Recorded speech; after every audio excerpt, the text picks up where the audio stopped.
എന്നെ നിങ്ങൾക്ക് ആർക്കും അറിയാൻ വഴിയില്ല. എൻ്റെ പേര് വിനിൽ എന്നാണ്.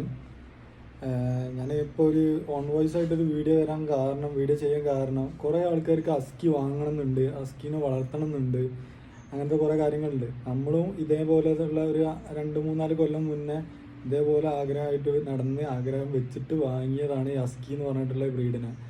ഹസ്കി എന്ന് പറഞ്ഞ ബ്രീഡിനല്ല, ഒരു ഡോഗിനെ വാങ്ങുക എന്ന് പറഞ്ഞാൽ തന്നെ കുറച്ച് റിസ്ക്കുള്ള പരിപാടിയാണ്. കൂട്ടിലിട്ട് വളർത്താൻ വളരെ എളുപ്പമുള്ള കാര്യം, പക്ഷേ നമ്മളെ കൂടെ കൊണ്ടു നടക്കുമ്പോൾ അതിനനുസരിച്ച് തന്നെ അതിൻ്റെ കുറേ ബാക്കപ്പിൽ കുറേ പ്രശ്നങ്ങളുള്ള ഒരു ഒരു കാര്യമാണ് ഈ ഡോഗിനെ വളർത്തൽ.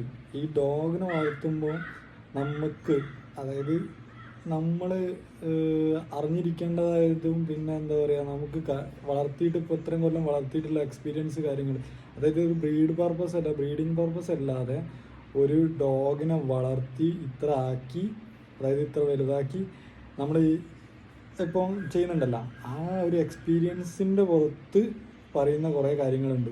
ഇപ്പോഴും ഞാൻ എക്സ്പീരിയൻസ്ഡ് ആയിട്ടില്ല. ഞാനിപ്പോഴും പറയാം, ഈ ഡോഗ് ബ്രീഡേഴ്സിനോടും ആരോട് വേണമെങ്കിലും ഈ വോയിസും ഈ വീഡിയോ വെച്ചിട്ട് നിങ്ങൾക്ക് ചോദിക്കാം കാര്യങ്ങൾ. ഞാൻ എൻ്റെതായ അഭിപ്രായങ്ങളാണ് പറയുന്നത്. നമ്മൾ ഹസ്കി എടുക്കാൻ പോണവരോടും ഇപ്പോൾ എന്താ പറയുക, ഹസ്കി ഉള്ള കൂട്ടുകാരോടുമായിട്ടാണ് പറയാനുള്ളത്. നമ്മൾക്ക് വളർത്തിയിട്ട് കുറേ, അതായത് ഒരു 10-20 ഹസ്കി കൊടുത്തിട്ടുണ്ടെങ്കിൽ അത് 20 എണ്ണത്തിൽ വളരെ കുറച്ച് ഹസ്കി മാത്രമേ ഒരു 3 വയസ്സ് 3.5 വയസ്സ്, എൻ്റെത് ഇപ്പോഴും 3 വയസ്സായിട്ടില്ല, 3 വയസ്സ് 3.5 വയസ്സ് വരെ താണ്ടിയിട്ടുള്ളൂ.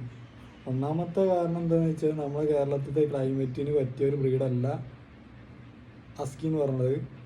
രണ്ടാമത്തെ കാര്യം എന്ന് പറഞ്ഞിട്ടുണ്ടെങ്കിൽ ഇവർക്ക് ഇമ്മ്യൂണിറ്റി പവർ വളരെ കുറവാണ്. അതായത് എന്ത് രോഗം വേണമെങ്കിലും വേഗം പെട്ടെന്ന് പിടിക്കാൻ പറ്റും. പിന്നെ ഡോക്ടർമാർക്ക്, അതായത് കേരളത്തിലുള്ള പകുതി മുക്കാലും ഡോക്ടർമാർക്ക്, ഞങ്ങൾ തന്നെ പറയാം, ഡോക്ടേഴ്സിന് ഈ ബ്രീഡ് ഏതാന്നല്ല, ഈ ബ്രീഡിനുള്ള ചികിത്സ എന്താണെന്ന് പോലും അറിയില്ല. നമ്മൾ ഈ ഡോഗിനായിട്ട് ഓരോ സ്ഥലത്ത് നടക്കുമ്പോഴും ഇവർ പറയുന്നത് എന്താണെന്ന് വെച്ചാൽ, അത് മാറിക്കോളും, അത് ചൂടിൻ്റെയാണ്, മറ്റേതാണ്, ഒരു എന്താ പറയുക, ഒരു പ്രോപ്പറായിട്ടുള്ള, അതൊരു 5 ദിവസം ഈ മരുന്ന് കൊടുത്തിട്ടുണ്ടെങ്കിൽ 5 ദിവസം കഴിഞ്ഞ് നോക്കിയിട്ട് പറയാം, ഒബ്സർവേഷനിൽ വെക്കാം എന്നൊക്കെയാണ് ഇവർ പറയണത്. ചില ഗവൺമെൻറ് ഹോസ്പിറ്റലിൽ പോലും അതൊരു ഡോഗ്സിനെ മര്യാദയ്ക്ക് നോക്കുന്നില്ല. അത് എൻ്റെ മാത്രം അഭിപ്രായമല്ല. ഈ ഡോഗിനെ വളർത്തുന്ന ഒരുവിധം ഒരു 100 ആളെടുക്കുകയാണെന്ന് വെച്ചാൽ അതിൽ 99.9% ആൾക്കാർക്കും ഇതേ സെയിം അഭിപ്രായം തന്നെയാണ് ഇവിടെ ഉള്ളത്. പിന്നെ കുറച്ച് പ്രൈവറ്റ് ഹോസ്പിറ്റൽസ് കാര്യങ്ങളൊക്കെ ഉണ്ട്.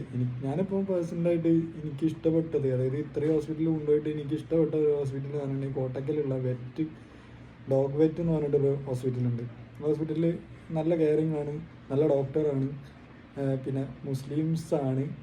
അങ്ങനെ തന്നെ പറയാൻ കാരണം എന്താ വെച്ചാൽ, ഡോഗിനെ കെയർ ചെയ്യണത് ഒരു മുസ്ലിംസിൻ്റെ പോലെ എല്ലാവരും, അത് പ്രത്യേകമായിട്ട് അവർക്ക് നജസ് എന്ന് പറഞ്ഞിട്ടുള്ള ഒരു സംഭവം ഉണ്ടല്ലോ. അപ്പോൾ നമ്മൾ ഈ ഡോഗ്സിനെ വളർത്തിയിട്ടും ഈ കാര്യങ്ങളൊക്കെ ചെയ്തിട്ടും അതിലുള്ള ഒരു എക്സ്പീരിയൻസ് വെച്ചിട്ട് ഏറ്റവും നല്ല ഡോക്ടർമാരെ ഞാൻ കണ്ടിരുന്നത് കോട്ടക്കലുള്ള ഈ ഡോഗ് വെറ്റിലാണ്. ഞാൻ എല്ലാ ഹോസ്പിറ്റൽസിനും കാര്യങ്ങളിലും പോയിട്ടില്ല. നമുക്ക് ഇന്നലെ ഒരു ചീത്ത അനുഭവം ഉണ്ടായി. അത് നമ്മളൊന്നും എന്താ പറയുക പറയുന്നില്ല ഇതിൽ. പിന്നെ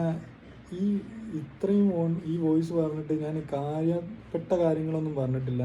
നിങ്ങൾക്ക് വേണമെന്നുണ്ടെങ്കിൽ ഞാൻ ഇവരെ കെയറിങ്, ഇവരെ കുറച്ച് ടിപ്സ് കാര്യങ്ങൾ, ഞാൻ വളർത്തിയിട്ട് എക്സ്പീരിയൻസ് ഉള്ള കാര്യങ്ങൾ എല്ലാം ഞാൻ ഓൺ വോയിസ് വീഡിയോസായിട്ട് പോസ്റ്റ് ചെയ്യാൻ വേണമെങ്കിൽ.